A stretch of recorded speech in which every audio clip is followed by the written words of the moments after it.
আসসালামু আলাইকুম। আমি এই মুহূর্তে দাঁড়িয়ে রয়েছি নাঙ্গলকোট রেল স্টেশনের যে জামে মসজিদ এখানে।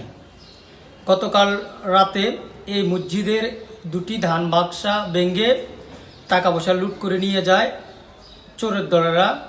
তারা দেওয়াল টপকিয়ে মসজিদে প্রবেশ করে মুয়াজ্জিনের কক্ষের যে তালা সে তালা ভেঙে ফেলে। তাছাড়া ইমাম সাহেব যে রুমে থাকেন সেই রুমের টিন কেটে ঘরে প্রবেশ করে তার ঘরের আসবাবপত্র নিয়ে যায়। আর এটি খুব দুঃখজনক ঘটনা। নাঙ্গলকোট রেল স্টেশনে চোরেরা তারা ধর্মীয় প্রতিষ্ঠানে যে মসজিদ, সে মসজিদটাকে কিন্তু চোরের কাছ থেকে রক্ষা পাচ্ছে না। তারা এই মসজিদের মানুষের যে দানের টাকা দিয়ে মসজিদ মেরামত করা হয় সেই দান বাক্সার টাকাগুলো তারা লুট করে নিয়ে যায়।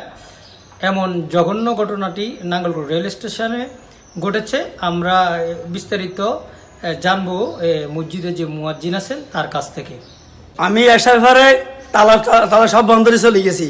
সরিজবাদী মেয়ে সাহেব আজান দিতে আসে, আইন ঘরে যাই দেখতে আসি, মেয়ে সাহেব ফোন দিয়ে আমার বলতে আছে কয় দান বাক্সা ভাঙিয়ে লাইছে, তারপরে ইন্দি আমার রুম কাটিয়ে